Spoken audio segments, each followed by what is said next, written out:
Ya se viene cuarto grado. Es viernes de cuarto grado e iniciamos aquí, queridos compañeros. Vamos.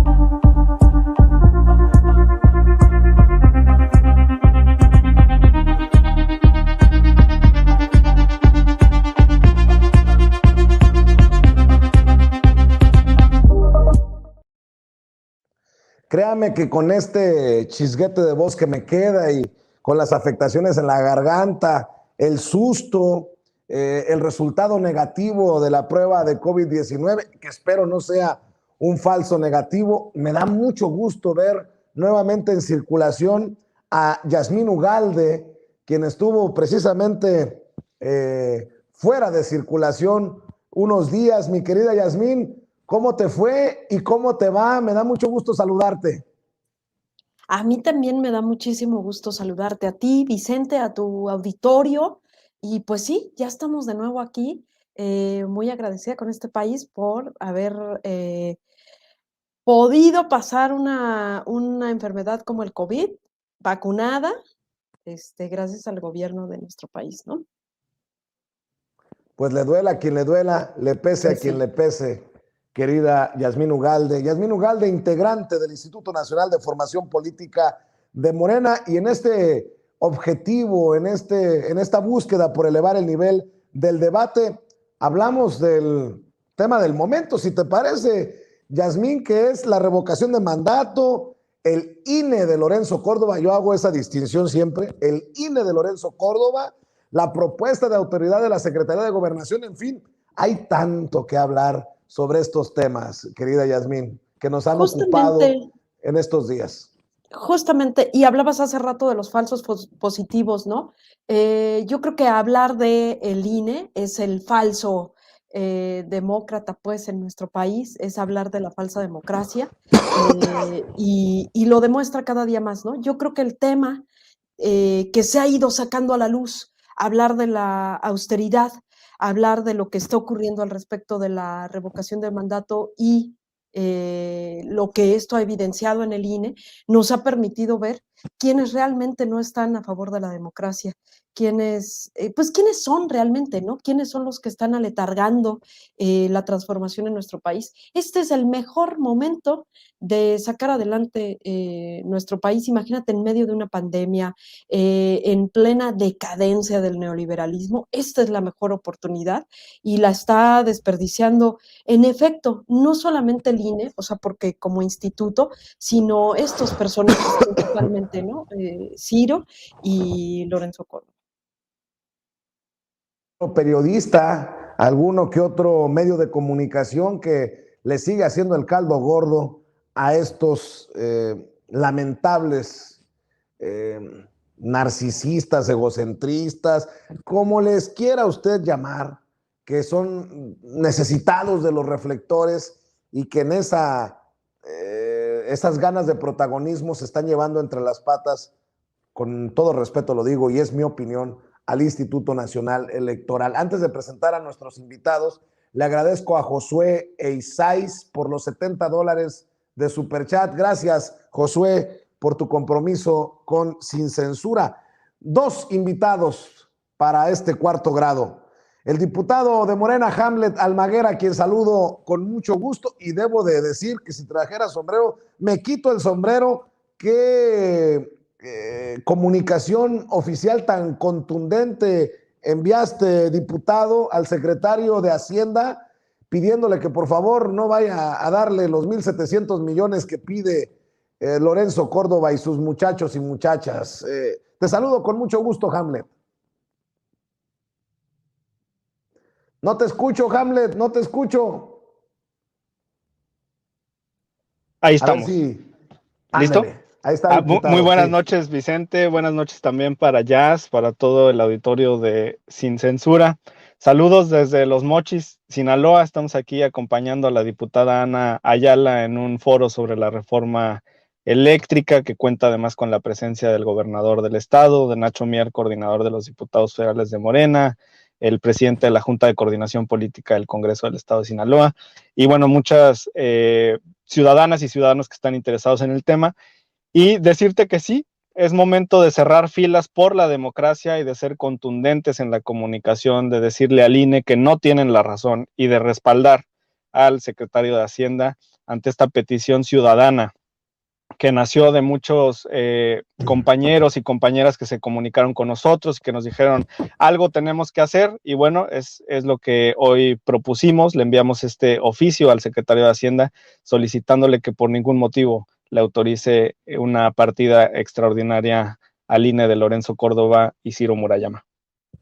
Hamlet Almaguer es diputado federal por Morena, consejero suplente del Poder Legislativo ante el INE, secretario de la Comisión para la Reforma Político-Electoral, secretario de la Comisión de Justicia e integrante de la Comisión de Puntos Constitucionales de la Cámara de Diputados. Y también saludo al licenciado en Derecho por la UNAM, con maestría en Derecho, quien ha sido asesor y representante de Morena ante el INE y ha sido director y asesor en la Secretaría de la Función Pública, a don Federico Alcalá. Licenciado, te agradezco mucho que nos acompañes, Federico.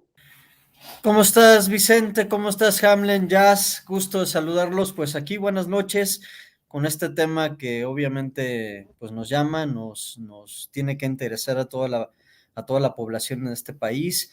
Este debate que se ha suscitado en medios, donde nuestro gobierno le está proponiendo una reducción de casi 3,000 millones de pesos al gasto corriente del INE, y el rechazo de esta triada, Jacobo, Ciro Murayama y Lorenzo Córdoba, argumentando la violación de derechos laborales y la violación a las sentencias del Tribunal Electoral del Poder Judicial de la Federación.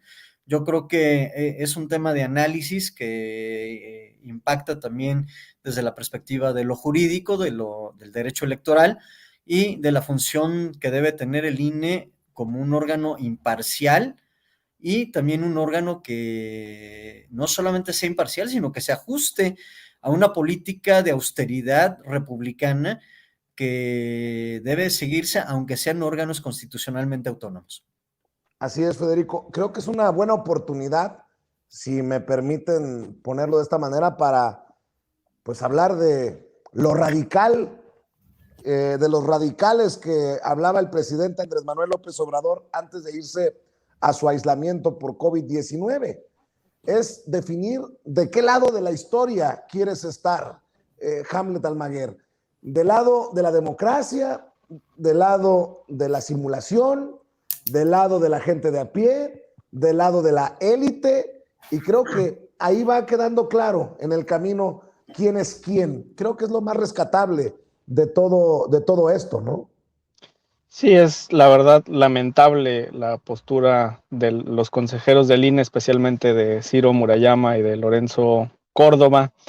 Especialmente Ciro Murayama le llama dádivas a los derechos sociales, a los derechos humanos, al negarse a autorizar la devolución por 547 millones de pesos que intentamos realizar desde Morena para la compra de vacunas. Son insensibles, son miserables, porque estamos en plena cuarta ola a nivel mundial. Y en este momento hay una carrera de todos los gobiernos del mundo por adquirir, distribuir y aplicar vacunas. Esos 547 millones de pesos alcanzarían más o menos para inmunizar a 27 millones de mexicanos a un costo de $1 por vacuna. Y el INE, desde su posición de privilegio, pues niega ese derecho. Pero al mismo tiempo son tan miserables que no están dispuestos a dejar ir su seguro de gastos médicos mayores, que es costosísimo, y que además no necesitan, porque con los 300,000 pesos que ganan al mes les basta y sobra para pagarse los mejores servicios de salud del mundo. Bien podrían irse a Houston o a cualquier otra ciudad y consultar a los mejores especialistas, pero no lo hacen de su salario, lo hacen, que de por sí es pagado por el pueblo de México, sino que adicionalmente exigen que las y los ciudadanos les paguen su seguro de gastos médicos privado, Y por supuesto que no estamos de acuerdo con esta postura, y aquí solamente hay, como bien dices, dos opciones: o estamos con el pueblo o estamos en contra del pueblo. Así es, doctor, no, maestro, que ando pensando y ando todo confundido con los grados. Maestro, ¿tú qué piensas? ¿A dónde nos va a llevar todo esto? Vamos rumbo a la reforma electoral, pero ¿aguanta México, la democracia mexicana, con un INE de la mano de Lorenzo Córdoba este año, 2 años? ¿Cuánto tiempo? Mira, Vicente, yo pienso que la reforma al INE tiene que ser ya casi inmediata, es decir, tanto el Poder Legislativo, o sea, el Congreso, juntar el esfuerzo de proponer una nueva institución más democrática, más sensible, más abierta, porque tenemos una tendencia que es lo que yo llamo la institucionalización de la, entre comillas, democracia. ¿Qué implica la institucionalización? Que sea el INE y no tanto el INE respecto de las bases que trabajan en él, sino esta directiva del INE que ha estado ya en varios procesos electorales donde ha sido evidente su falta de empatía hacia las necesidades sociales por un lado y su falta de empatía a las necesidades democráticas de este país, donde ha roto con el principio de imparcialidad que le mandata la ley y la Constitución. Yo creo que ya es necesario una reforma del INE. No podemos tener más tiempo a Jacobo. Recordemos que Jacobo es impuesto por Lorenzo Córdoba, por Ciro Murayama, es decir, lo imponen, hacen una estrategia ahí legaloide dentro del INE para que él siga siendo el que administra el instituto, y sigan ellos en una especie de triada, ¿sí?, de control. Antes, pues obviamente estaba el consejero Baños, que también intervenía, y seguramente ahorita por debajo del agua sigue manteniendo esta triada. Entonces, no solamente es el gasto, los privilegios, la diferencia radical, como dijo Sergio, pues a ver, ¿cuánto ganan los de arriba, los machuchones, y cuánto gana la base trabajadora del INE? O sea, realmente la base trabajadora del INE, que está sujeta al servicio profesional electoral, es decir, que tiene que concursar plaza y demás, pues tiene unos sueldos que, pues, digo, comparado con el resto del país, son más o menos sueldos decentes, pero no hay un punto de comparación entre esta directiva de consejeros. Yo pienso que una reforma al INE va en el sentido de garantizar la austeridad republicana dentro de ese instituto, de garantizar la imparcialidad de ese instituto, de no mantener a este cuerpo directivo que ya mucho daño ha causado, que en el análisis de todos los procesos electorales nos damos cuenta de esa intervención malévola. Recordemos lo que escribió Ciro Murayama para El País, ¿sí? Es decir, contrastando, diciendo que era un riesgo para la democracia esta consulta, cuando ya está mandatada en la Constitución, ya hay una ley que la regula, es decir, ya tenemos todo un marco normativo desde la Constitución hacia abajo, y sin embargo, pone en riesgo, es decir, está rescatando en su propio artículo esta situación de que hay que regresar al PRI, hay que regresar a la inviolabilidad del presidente, a la figura sacrosanta del titular del Poder Ejecutivo Federal. Yo pienso que no podemos tener otro proceso electoral, viene 2022, viene 2024, no podemos tener más procesos electorales con este tipo de directiva. Es decir, el órgano interno, los consejeros, quienes presiden, quienes llevan la batuta, quienes negocian en lo oscurito con los demás, ahí están puestos. O sea, evidentemente Lorenzo Córdoba, Ciro Murayama y Jacobo, ¿sí?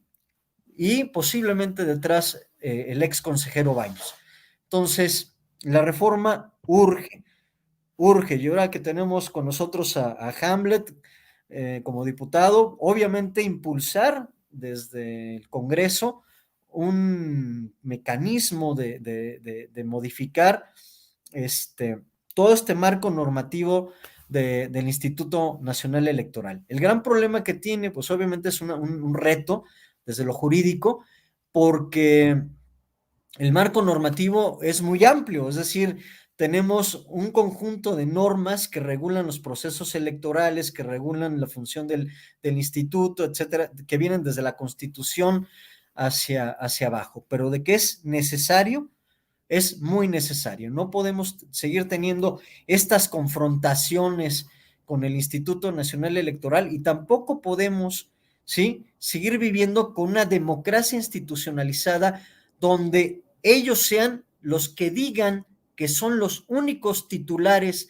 de los procesos democráticos en este país, que son los únicos garantes de los procesos democráticos de este país, que son los únicos que pueden llevar a cabo procesos electorales en este país, recordando que este país tenemos carencias. Por ejemplo, Brasil tiene la segunda vuelta, hay países latinoamericanos donde el voto ya se emite de forma electrónica, lo cual reduce, ¿sí?, enormemente el gasto operativo del instituto. Y ellos desde hace varias elecciones se han negado, ¿sí?, a llevar a cabo estos cambios que están orientados no solamente sobre la democracia en México, sino toda la democracia en Latinoamérica. Es decir, tenemos un marco que seguir donde los países latinoamericanos ya saltaron, ya están avanzando, ¿sí? Y nosotros nos hemos quedado rezagados porque ha sido secuestrado el instituto por 4 individuos que son los que dicen, los que opinan, los que tratan de vender como verdad absoluta simples opiniones, ¿sí?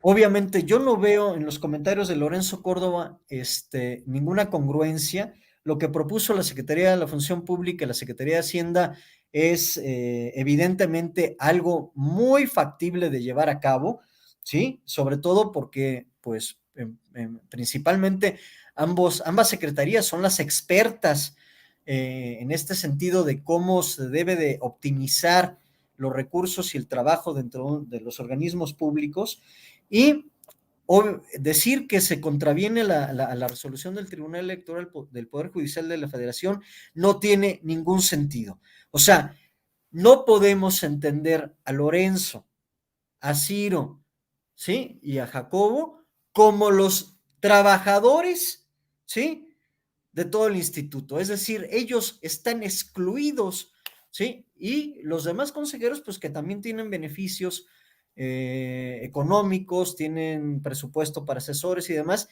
pero no se compara con el gasto corriente y con todos los negocios y con toda la operación del instituto que lleva a cabo, por ejemplo, su equivalente oficial mayor, que es Jacobo, o sea, el licenciado Jacobo. Entonces, pienso que hacia allá vamos. No podemos, si seguimos esperando una reforma que se vaya orientando hacia el proceso electoral presidencial de 2024, estaremos manteniendo a estas personas en una posición que pone en riesgo los procesos democráticos hasta el final. Y yo pienso que México ya no está para mantener a estas personas en esa posición. Yasmín,